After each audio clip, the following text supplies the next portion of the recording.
My friends, you are really bad at chess.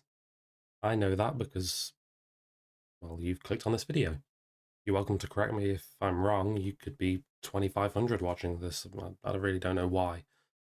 But why, why are you bad? Why are you terrible at chess? Let's just jump straight in. Here's point one, is you have awful management of your time. Let's go over to this game. Those of you that are recurring viewers of the channel, I was once, as you see here, 700 rated. It's actually quite comical looking back at some of these games. Let's just start right here against Sergeant Lipton. We get d4, d5. It's a normal opening, so that's a good start. And you'll notice the time control we're playing, 15:10. 15 minutes, 10-second bonus for every move made.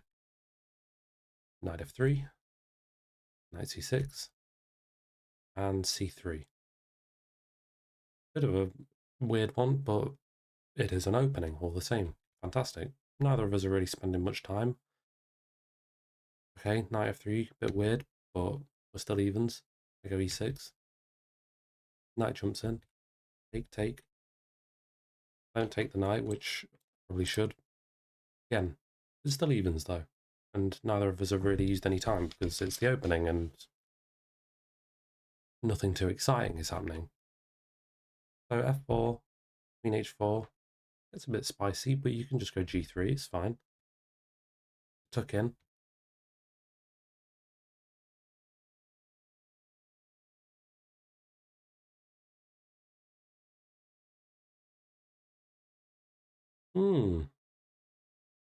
Then we see h3. Why, when you have 15.5 minutes on the clock, do you play h3 in 2 seconds? Well, I suppose there's bonus, so 12 seconds, which is even worse because it means you've actually thought about it. What my opponent, Sergeant Lipton here, has in mind is, oh boy, I attack the queen. After we see queen g3, king d2, and bishop e3 here is mate, but I play this instead, and then it's mate. Shoot me, I was 700. Why, when you have all this time on the clock, and you're under a little bit of pressure, these bishops are really nice and strong, the queen is active, pause for thought, take a big deep breath, and just look at what's going on.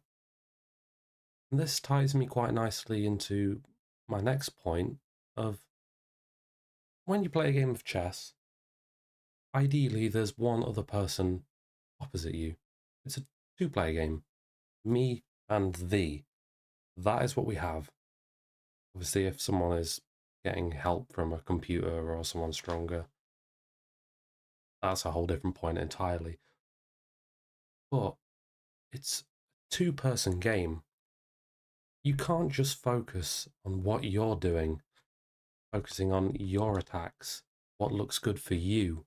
You have to look at what your opponent is doing as well. You can quite literally do anything here. You know, queen a4 just to play a check, and then c6. Just play moves, you know. I mean, bishop d2 is actually terrible after bishop e4. Oh, because I suppose that, yeah, the rook gets trapped. But at least the game goes on. h3 just ends the game immediately. A 15-minute game, you've got to be prepared to play it for the long run. Otherwise, just go and play bullet if you're going to burn yourself out in this amount of time. It's just crazy. There's two people at the board. You are one half of the constituent party in the game. Therefore, you contribute one half of the ideas. Why would you pick up a book off a shelf? You know, chapters flicking through, you're loving it, really enjoying it, but as soon as you hit that middle page, you burn it on a fire. That doesn't make any sense, does it? So it doesn't also make sense. You get the point I'm trying to make. Now, first off, please just look at this. I mean, no spoilers or anything, but what is this analysis chart? I mean, that's just ridiculous. Also tying into time management. I mean, first of all, we get this weird and wacky endgame. White's completely winning, but then just blunders the rook. Again, standard 700 stuff. Now I'm winning, and I blunder my bishop. F2 was the only move, and then sack. That's pretty good endgame technique. But then here, you have to go king e3, because you would have to sort of shimmy the black king away, that kind of stuff.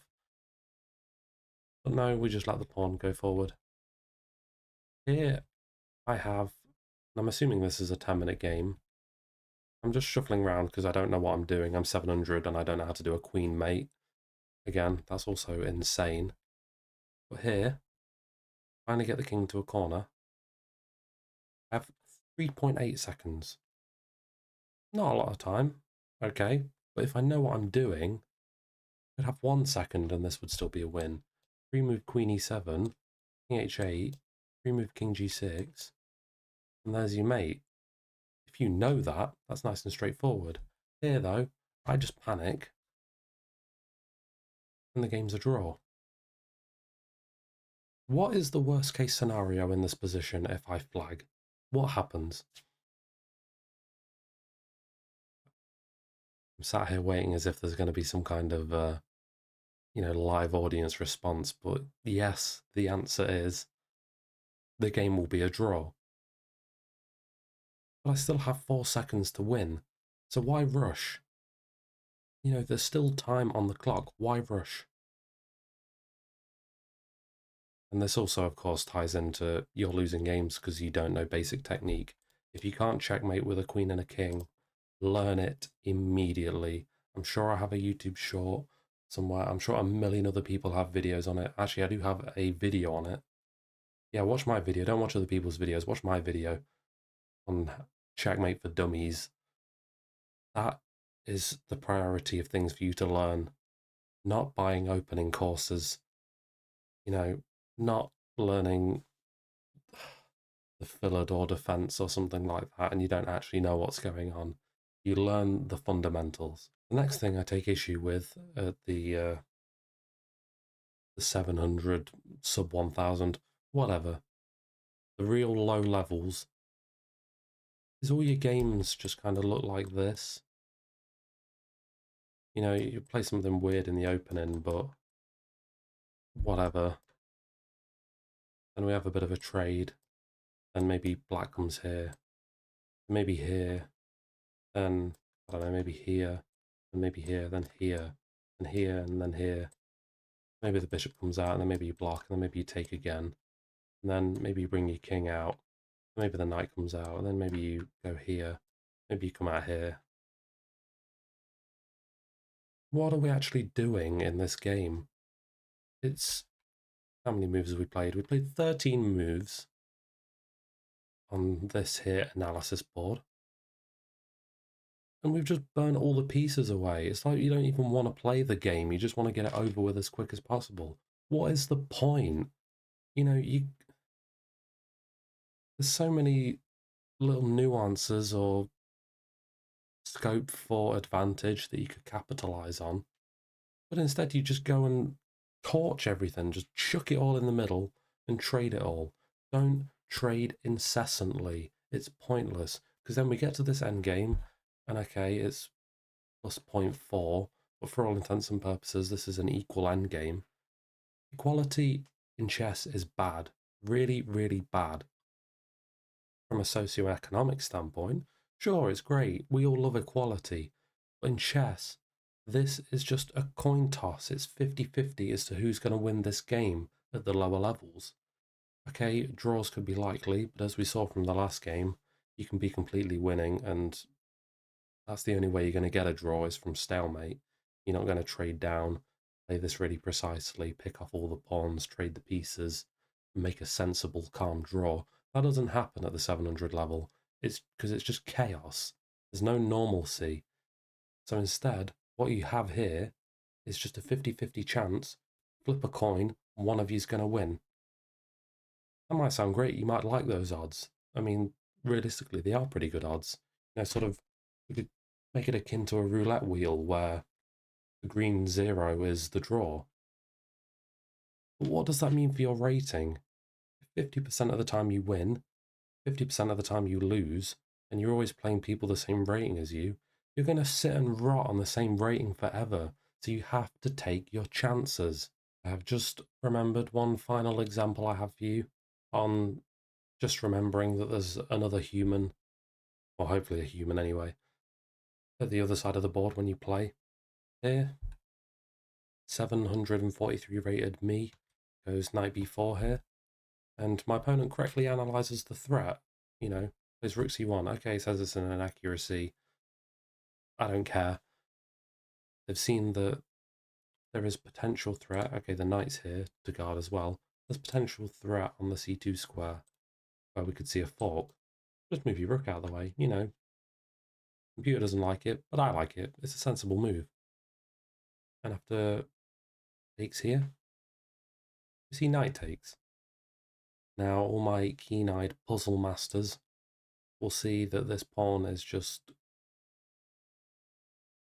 the key to everything. You know, in the door, twist it, and game over. I'm 700, so I play g6, which is just crazy. But again, white here. Me push pawn, me hit knight. You know, caveman, Neanderthal, just discovered fire. Does go e5. And I'll just have another crack at it, why not? Maybe the sort of a piece in my brain sees a bit of movement in the centre and just, you know, pounces on the opportunity. But had my opponent just breathed for a moment, could have played queen g3 or something like that, or queen f3 and just guard the pawn.